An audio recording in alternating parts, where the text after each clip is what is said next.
welcome back to my vlog. Isang magandang gabi sa inyong lahat mula dito sa Lasak City. At ito na nga ang mga pasabog na kaganapan ngayon sa Miss Grand International pa All-Star sa Portrait Challenge, mga krakrag. Of course, kita nyo naman sa ating minupusal, fashion distraction look. Hindi tayo pakakabog dyan. Bibida din si Kuragan. At ito na nga ang mga latest kaganapan.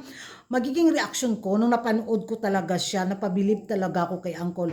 Ibang level yung pinakita sa pa All-Star din. Para siyang Asia Top Next model, yung mga ganap, mga karag-karag, at nagustuhan ko yung idea ni Uncle dahil na-promote niya yung, lalo yung turismo ng Thailand, yung mga product ng Thailand, di ba?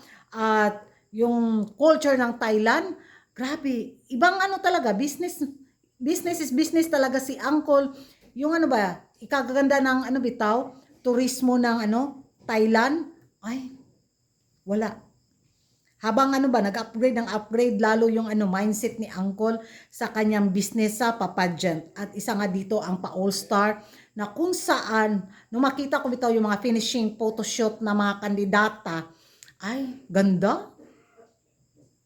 Yung mga pa-art gallery, tapos doon sa bangka, tapos doon sa mga pa-bag bitaw na para silang nagla-live selling, yung pa-eksena, ay gustong gusto ko. Ewan ko sa inyo mga karag-karag kung sino yung mga kandidatang nag-stand out sa inyo. Well, marami na mga kandidatang nag-stand out, pero may top 3 ako mga karag-karag ha. Ewan ko kung magkapareho tayo. Sila yung mga kandidatang masasabi nating hindi malakas yung fan base, na hindi masyadong napapansin sa social media, pero nung makita ko yung resulta sa mga photoshoot sa Portrait Challenge na to, napawaw ako sa kanilang pa-posting galore.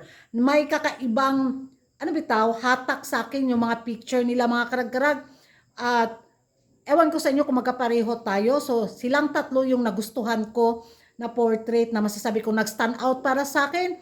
Maganda naman yung mga ibang mga kandidata, pero dito sa tatlong napili ko mga karag-karag, may kakaibang story akong nakikita. Dito sa pa-art gallery bitaw, para siya nagbubuhat ng fray, ng bitaw ka na bitong picture ka na bitong mura siya sa iyang posting ba nga mura siya may gipasan unsa kuno basta tapos habang nakaakyat siya sa hagdanan tapos nakaganon bitaw siya, ay may kakaibang, ewan ko. Basta ramdam ko may story na nakikita ako sa picture na to. Samantalang dito naman sa USA, hoy, tingnan mo yung kuha sa camera, tapos yung posing niya, yung legs, tapos ang ganda ni USA mga karag-karag sa pa-portrait challenge na to sa picture. Kuhang-kuha niya yung kiliti ko sa whole package ng kanyang portrait challenge. At dito naman sa isa, nakalimutan ko kung anong bansa to. Basta siya yung nagustuhan ko dito sa pabangka. May kakaibang elemento akong nakita sa portrait na to na humatak sa sirkulasyon ng hemoglobin ko mga karag-karag. Yung basta may magic akong nakikita na ay ang ganda. Ganda ng frame, gandang i-frame ng mga picture na to. Well, doon naman sa mga ibang kandidata, ang ganda rin ng mga kuha nila mga karag-karag. Pero dito sa tatlo, sila yung nagustuhan ko. Ewan ko sa inyo mga karag-karag kung magkapareho tayo ng gusto. Sino sa inyo ang nag-top 3 sa best sa pa-portrait challenge na Miss Grand International pa All-Star 2026?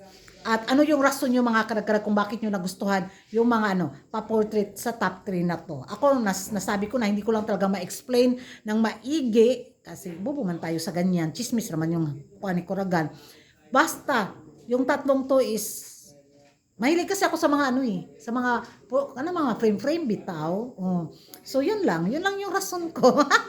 Ang babaw, no? Pero wala kayo dyan.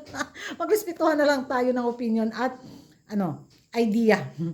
And thank you for watching mga karag-karag. Ano yung magiging reaction nyo? Comment down below. Kung hindi ka pa nakapag-subscribe sa YouTube channel ko, don't forget to like and subscribe Kuragan Karag and hit the notification bell para updated kayo sa mga latest kaganapan at titintriga sa mundo ng beauty pageant. And thank you for watching. See you in my next vlog. Bye-bye!